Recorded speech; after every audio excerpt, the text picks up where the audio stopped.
शुभ प्रभात। भारत में रहने वाले मुसलमान अरब, मक्का, मदीना से नहीं आए।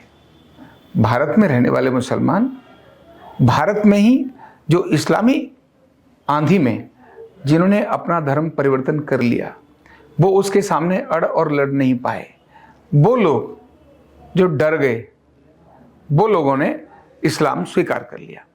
उन लोगों ने इस्लाम स्वीकार कर लिया और इसीलिए औरंगजेब आया, बाबर आया, अकबर आए।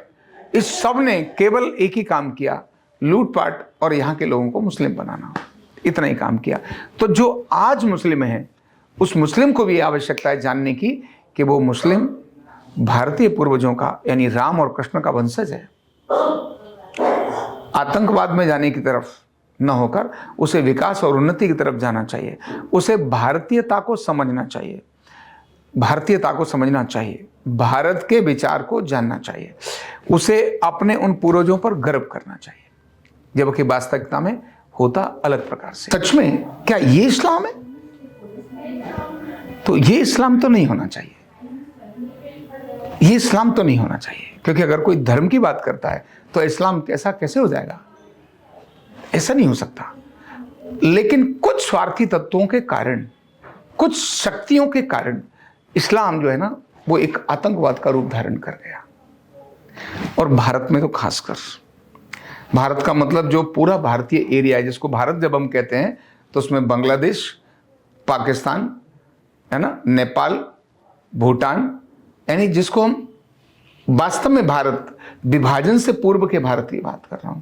आपको पता है भूटान भारत का ही अंग रहा है, था, हमेशा भारत ही था, भारत से कट गया है ना।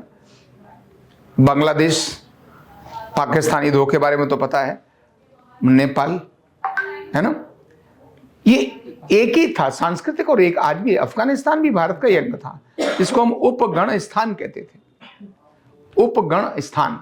पंजाब, पाकिस्तान भी आज है, लेकिन वहां के जो 5 राज्य है ना, उनको अगर हम देखें तो एक सिंध है, यानी जिनके नाम है तो सिंध क्या है ना। बलूचिस्तान क्या है? बलूच है, वहां की जाति के नाम से वो सिंध नदी के नाम से सिंध है, पंजाब के नाम से पंजाब प्रांत है।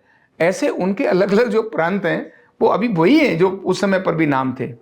केवल इस्लामी राज्य के कारण और 1947 में उस एरिया की बहुत बड़ी आबादी हिंदू ही थी, लेकिन अंग्रेजों की चाल से इस्लामी आतंकवाद खड़ा करते हुए ये सब काम कर दिया।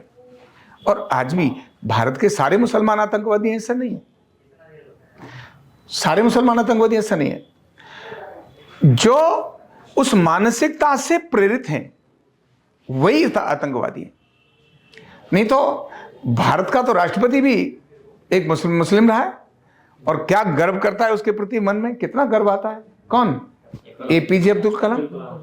उसने माना कि भाई मेरे पूर्वज भारतीय हैं, तो जो ये मानता है कि मेरे पूर्वज यही हैं, राम और कृष्ण ही। उनको गीता कंठस्थ थी, इसलिए वो गीता कंठस्थ होने के बाद आज सारा देश ऐसे गर्व से उनकी तरफ देखता है।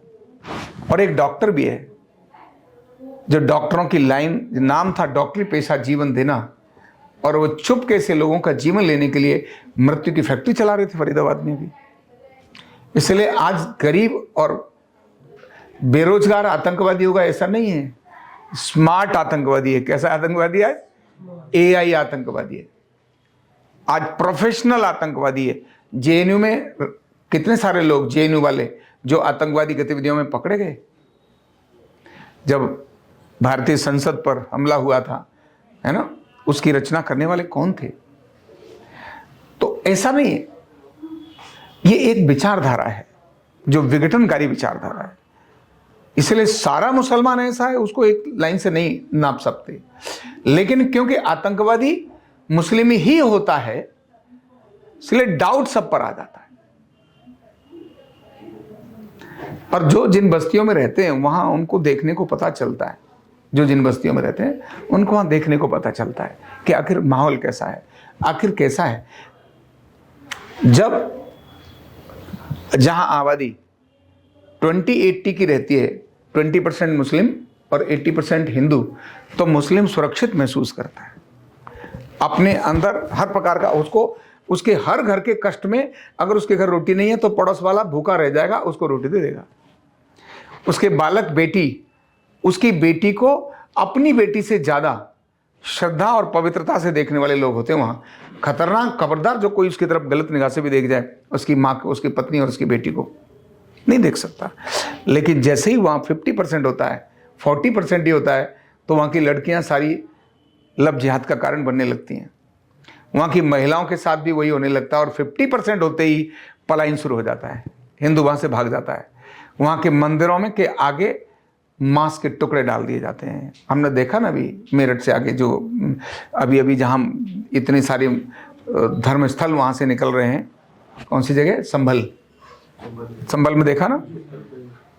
और राजनेताओं ने, पॉलिटिकल लीडर्स जो थे, ऐसे जो विघटनकारी पॉलिटिक्स वाले, उन्होंने उसको सबको ढक के रखा। आज वहां से सारे हनुमान जी का मंदिर, शिव का मंदिर, कितना प्राचीन शिव का मंदिर, उसको खत्म कर दिया है ना। क्यों? पॉलिटिकल एजेंडा वहां उनको पोष रहा था, उनको उसकी मानसिकता को खराब कर रहा था। ये जब जब पॉलिटिकल एजेंडा आएगा तब तक प्रॉब्लम खड़ी होगी। इसलिए समाज को इस बात को जानने की जरूरत है, समाज को इस बात की जरूरत है, और हिंदू समाज को प्रबल और स्ट्रांग होने की जरूरत है। अपने समाज के बारे में, अपने इतिहास के बारे में जानने की जरूरत है। किसी को मारने की जरूरत नहीं है,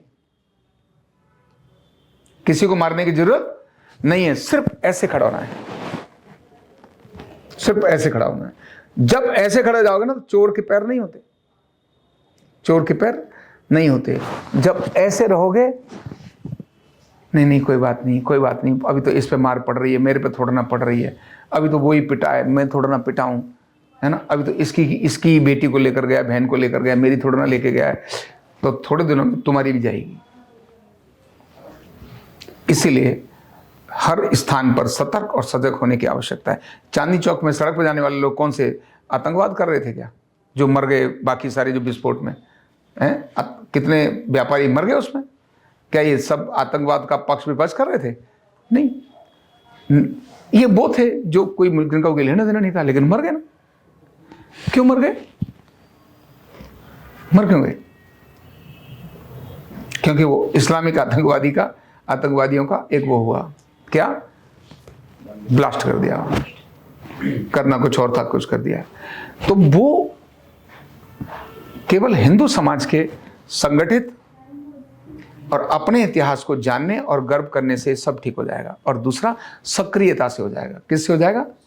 निष्क्रियता से नहीं, सक्रियता से हो जाएगा। जिसने गलती की उसको केवल ये कहने की जरूरत है, तूने ये सब्जी पर थूका क्यों? क्यों थूका भाई? तूने सब्जी पर थूका क्यों? तूने बाल काटते समय पर ये टेढ़े बाल क्यों काटे? क्योंकि वो ये घटिया चीजें चलती हैं, कश्मीर में ऐसी चली। वो नहीं चलाना चाहता, पर वो जो आके मौलवी और बाकी लोग चलाते हैं ना, इसीलिए वो करता है। कॉमन नहीं करता था ऐसा, पर मौलवी आकर योजना से, मौलवी, कुछ मौलवी, सारे मौलवी भी नहीं बोलूंगा, आज भी कुछ मौलवी हैं जिनको मैं जानता हूं, सरेआम कहते हो, हाँ हमारे पूर्वज हिंदू थे, हम भी हिंदू हैं, हम रिलीजन से इस्लाम को स्वीकार करते हैं, लेकिन हमारे पूर्वज तो हिंदू हैं, भारत हमारा देश है, हम वही परंपरा है, हम राम को उतना ही सम्मान करते हैं, हम कृष्ण को उतना ही मानते हैं, हम गीता को उतना ही सिर झुकाते हैं, भारत माता को माता मानते हैं। ऐसा कहने वाला किसी भी मत को अपना दिक्कत क्या है? लेकिन दीपक जलाते समय वो दूर भाग जाए, ओम बोलते समय वो दूर भाग जाए, वो इस्लामी कैसे हो सकता है? वो तो एक ठग हो सकता है, वो एक आतंकवादी हो सकता है, वो एक घृणा की सोच हो सकती है, केवल इतनी हो सकती है। तो इसीलिए हिंदू समाज को हनुमान जी के रूप में आना, किसके रूप में आना? राम को और हनुमान जी को याद करना, जिसके लिए अभी हम हनुमान चालीसा बोलने वाले हैं। समझ आ गई ना? तो ये बहुत आवश्यक है, हम सबको समझना और ये फैक्ट्स जानना कि अगर कहीं कुछ गलत हो रहा है, देन स्टॉप। क्यों हो रहा है भाई? केवल इतना ही कहना है। इतना तब कह सकते हो जब अंदर थोड़ी सी क्या है, एक्सरसाइज करते हो। क्या करते हो? जब थोड़ा गर्म खून हो, दौड़ लगाते हो, जब रील पर नहीं लगे रहते हो, सुबह उठकर 5-7 किलोमीटर 10 किलोमीटर की दौड़ लगा के आते हो, तो फिर कहने की जरूरत नहीं है। अगर किसी का लड़का सिर्फ पहलवानी कर रहा है ना, सिर्फ दंड लगा रहा है, बैठक लगा रहा है, तो किसी को ये कहने की जरूरत नहीं है कि तुझे मारेगा। उसके दंड लगाने से ही कुछ लोग तो शांत होकर बैठ जाएंगे, उसके दंड लगाने से ही। जैसे है ना कि एक किसी का लड़का था, वो सुबह सुबह तेल मालिश करता, बॉडी को ऐसे दिखाता और दंड बैठक लगाता। करीब उसने 1000-2000 दंड लगा निकाल के सुबह, तो पड़ोसी डर रहा था। बोले भाई तुम्हारा लड़का खुले में दंड क्यों लगाता है? बोले भाई खुले में दंड लगा रहा, दिक्कत क्या है? बोले नहीं हमारा बच्चा डरता है। बोले तेरा बच्चा डरता है तो भैया मैं अपने बच्चे को कैसे बोलूं? दंडी तो लगा रहा है, क्या उसको उसने डांटा?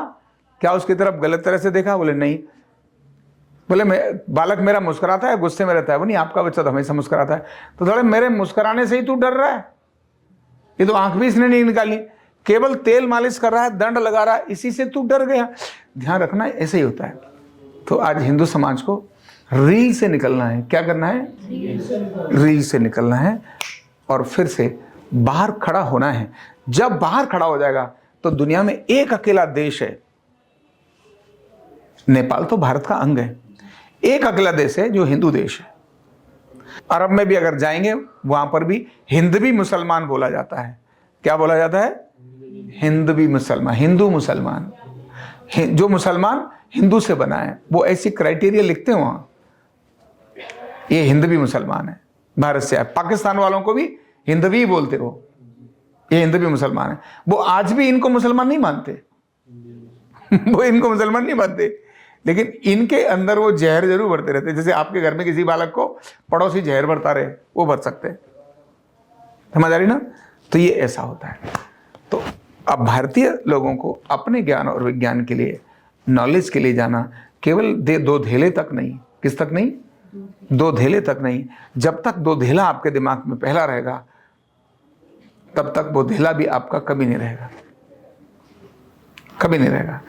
तो अपने समाज, अपने धर्म को जानना, ये आज बलिदान दिवस ये बताता है कि जानो, पहचानो खुद को, जानो और खुद को पहचानो, ये बताता है। जब तुम पहचानोगे तो हर व्यक्ति आपका मान और सम्मान करेगा, आपको डराएगा और धमकाएगा नहीं, है ना? Thank you. न्यूरोथेरेपी का कंप्लीट कोर्स सीखने के लिए जुड़िए हमारे ऑनलाइन ट्रेनिंग प्रोग्राम से और जानिए करीब 100 बीमारियों का इलाज बिना दवा और बिना मशीन के।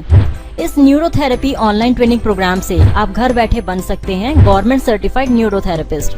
रजिस्ट्रेशन के लिए नीचे दिए गए नंबर पर अभी कॉल करें। और हाँ, हमारे वीडियो को लाइक करना, शेयर करना और चैनल को सब्सक्राइब करना बिल्कुल भी ना भूलें। धन्यवाद।